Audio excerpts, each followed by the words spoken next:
If you want to see how I took the headliner out of the Cherokee, you can check out my last video. The first half of it is pretty much designated on how to take apart your Cherokee. Second half is how to insulate. Highly recommend if you're going to take your headliner out, you might as well put some insulation in there. It makes a world of difference. Go check it out. Now this is the condition my headliner was in. So obviously not good. This glue, it was only on because of the edges being held on through to just being pinched. And this fiberglass undersheet is not in great condition.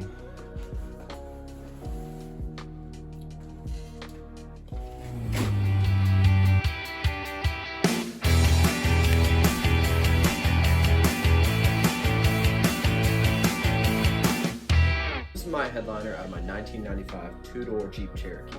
And as you can see, it is pretty beat up. And I've done this once before, and since then I've also done it in another vehicle, and it went far better in that second vehicle. But we're going to do all of the things I learned from the Jeep and Ford that I've done before, and put it into this. We're going to clean up, and I've gotten most of the foam off of from the original OEM headliner off of this the first time I did it. So now we're pretty much just down to the fibrous fiberglass. And from 97 to 01, you have a much better quality shell to work with. But for the pre-97 Cherokees, we have this very fibrous material, and as you can see, it is starting to bend, bow, tear apart off of itself, and it is not high quality, but finding one in good condition is not easy.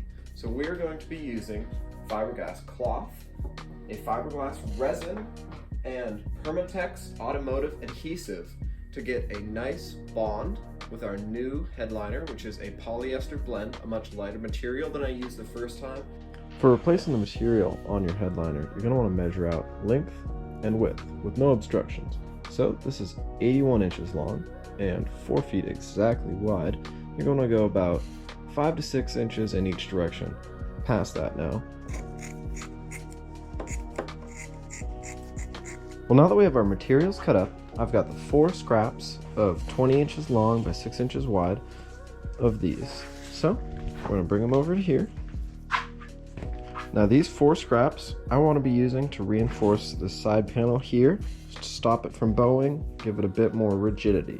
Then we'll make a second batch and we'll use the rest of that for reinforcing the back area. But for now, let's mix up our first batch.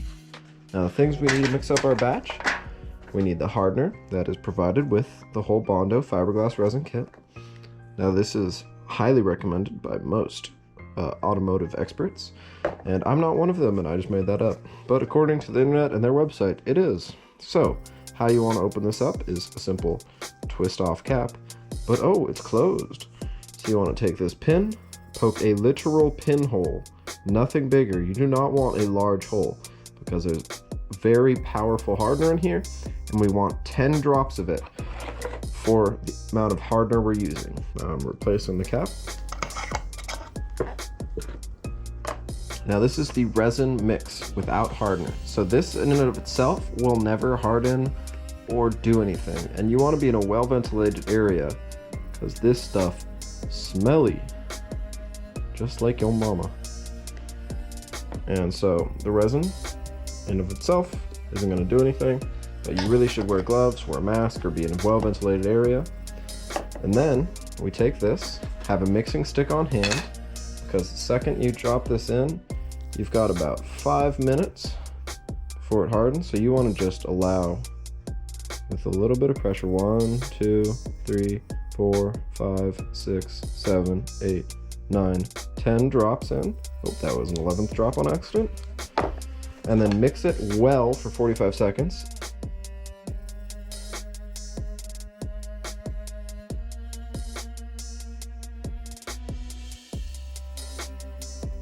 Now that we've mixed this for the appropriate amount of time, you can start to see it thicken up. And like I said, you only have a couple of minutes before this really truly hardens.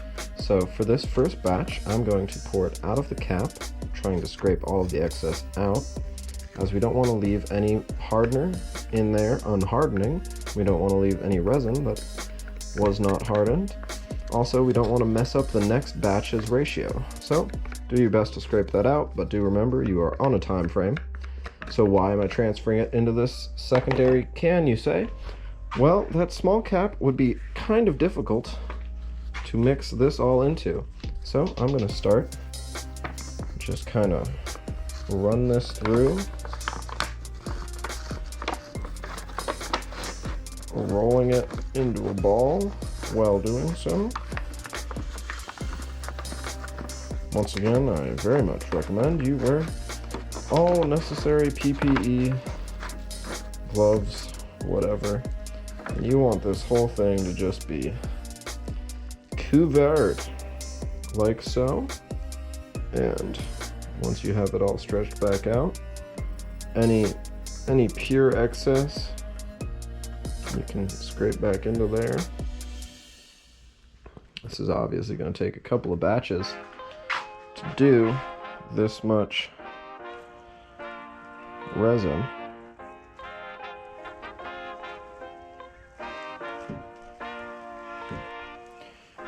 Firm it out, really attach it. It's really sticking quite well.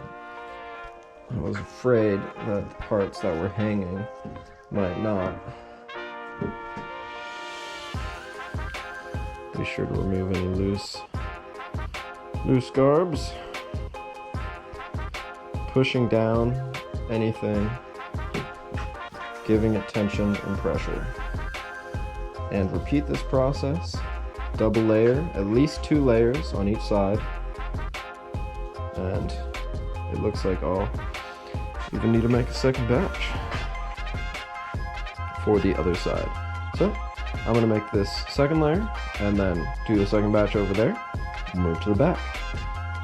I'm probably going to need some new gloves before I can touch this GoPro. GoPro, stop recording.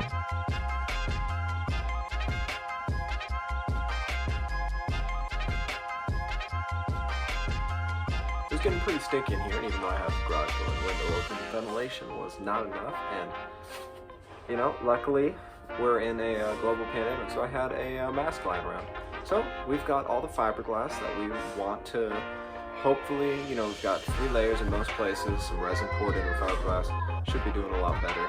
By tomorrow, it says 2 hours, at 75 degrees, at 65 degrees, probably going to be about 3 hours from the beginning of the morning, and hopefully it will be a lot stronger. Now as we're preparing ourselves to put this headliner in, extremely flammable, so don't leave it in the sun for more than a couple minutes, but warming it up will really help the adhesion. Once your fiberglass is hardened, you can lay your material out and do a test fit. You want to have about 3 to 4 inches on all ends. Now, because I bought it by the yard, I've got a couple extra inches over here, not quite enough to wrap the the baseboard for the speakers, but you know, whatever. And so now that we've got this laid out, a nice trick for folding it is to lay a nice, not too heavy because you don't want to damage the mold material. So now we can fold this back.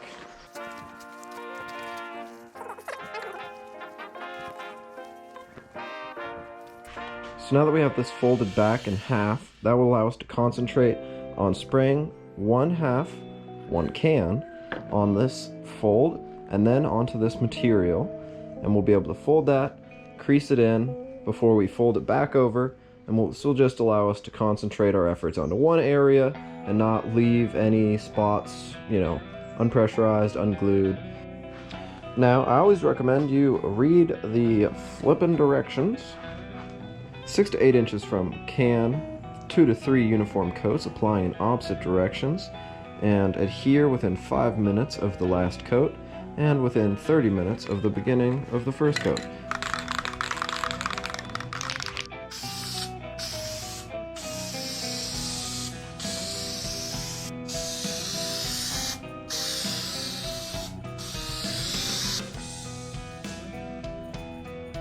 Now we've got our first coat applying. We're going to give it a 5 minutes, and then we're going to restart, and we're going to spray in the opposite direction for that second coat.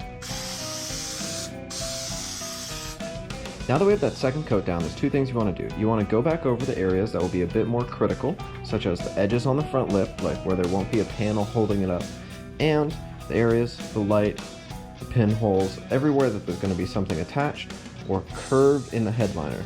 So right here there's a slight curve, and all along the edges. So go back long, spray a 3rd coat right there, and then we're going to spray a coat onto our headliner. Now when we're gluing down onto the actual headliner material, you want to be very consistent and even with your hand movements and your glue, because this polyester, if you choose to get it, will show if you overdo it and overdose in an area. It's not going to be the end of the world, but you might see it, you might notice it.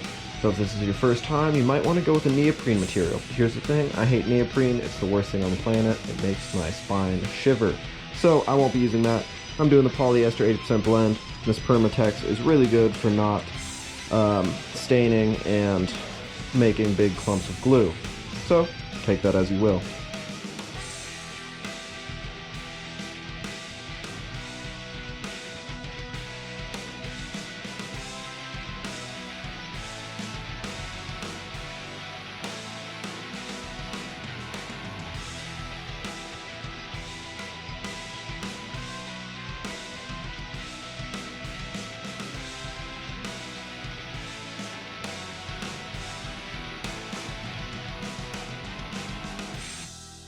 I would like to thank today's sponsor, a rusty old Jeep.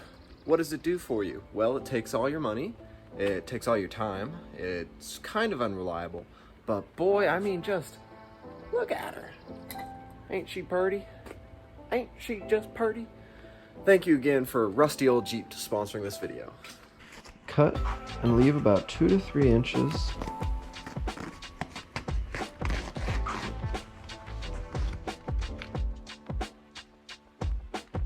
You're going to need to fold this material over, and you only really need to cut in areas with a curve, such as the corner like this. Now be very careful when you go to do this, because you do not want to overspray and spray onto the top like you can see I did here, right in the front. That's going to drive me crazy. I'm going to find a way. Might even make a video on how to get that stain out. That is going to drive me nuts. So, real close, real careful. Spray about 2-3 inches away, only on the underside that's going to get tucked. Once you've got the full side, stretch and tuck that material, and this will just really help keep your headliner from sagging.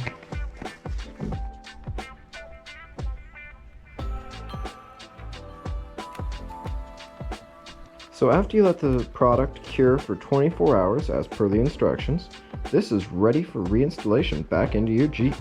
One, I do recommend that you install some Noiko double installation, 150 and 80 mil. Check out the video linked above on how to do that. Second, there are 3 things you should be aware of. One, you've got this wire that comes to here in the center, and that's your overhead dome light.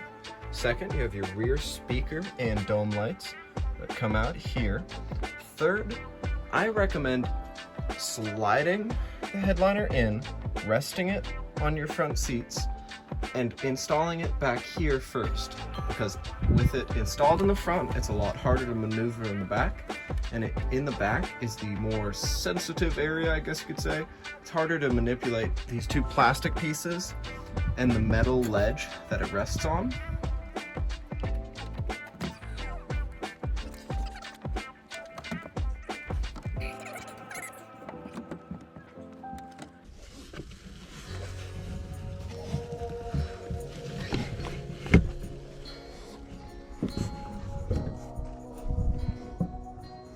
Now, starting with the clips for the visors, I'm going to reinstall the front .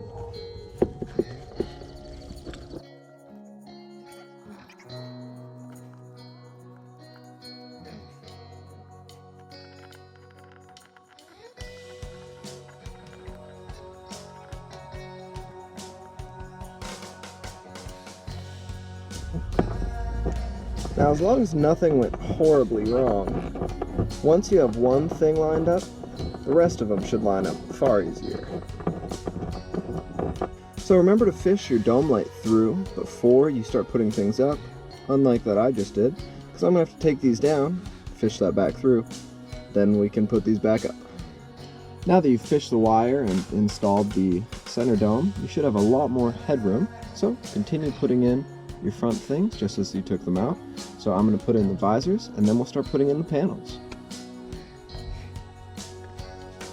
Take your first of 3 bolts and these are not a perfect triangle.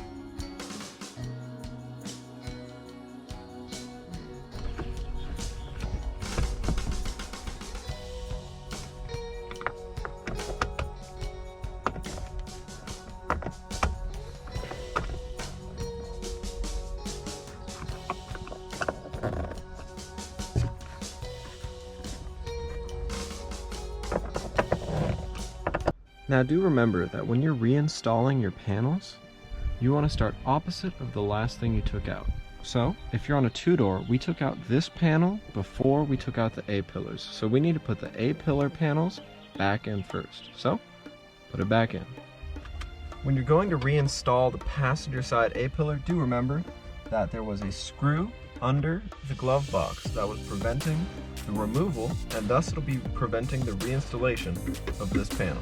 It can be kind of a pain to reinstall your grab handles sometimes. Remember to use a Torx bit, and to kind of just go slow, I like to use a secondary flathead or a Phillips head to just get in there and try and push the material out of the way so that the bolts there's a bolt and the handle itself has a little guide hole. Those two things need to line up perfectly, and there's four really because there's two on each side of the handle. Use a secondary device to try and help, and just do one at a time. Don't try and line up both sides at once, because if you have one lined up, lining up the other is so much easier after. Installing your driver's side A-pillar panel is kind of weird. There's no bolt in the way, and once again I say engineers, what do you get your degrees for? Because how this was installed, it makes you think that they installed it before they put the entire dash in, which would be absurd because that means they would have put the headliner in before the dash. An absurdity, truly. So how I have found is the best way to do this is to slide the whole pillar down, and that panel needs to get pushed behind the dash. So it's kind of how I won't be able to show you this, but pushing down with your hands and in with the screwdriver. Push that ridge, and it fell. And it fell. Put that ridge behind the dash. Now that you have your seatbelt, seats, panels, headliner, and everything back in, you're done. You've got a great new car. And a couple of notes on the project. One, the lack of a foam insulation between the headliner material and the mold, not the mold, but you know, the fiberglass mold, is allowing for there to be a lot of transparency. It looks almost like a texturing. You can see the rippling where the fiberglass was reinforced, where it wasn't. At least in the center areas, you see patch around there. Now, I was aware that that would be a strong possibility using a thin material such as the polyester blend. But of the materials I've used before, many have been far too heavy, and after a year or two of hot and cold, winter in Washington and then summer in Washington are quite a different thing, so they fall down. And I'm hoping this thinner material will adhere far better. And this was my first time using the Permatex adhesive, so I'm hoping that works a bit better than the traditional stuff I've gotten from previous nondescript brands and names. So if you like this project, like, subscribe, follow along for plenty more. I have quite a few projects on my Jeep and other woodworking or just outdoor adventure videos. This summer we'll be continuing this series with the installation, which is part 1, headliner part 2. We'll be doing an SYE transfer case with an Adams drive shaft, rear drive shaft going in after this. Then we're going to be building either a camping bed setup or a platform for mini fridge and swing out for table, cooking, all that fun stuff, or a little bit of both, depending on how the project goes.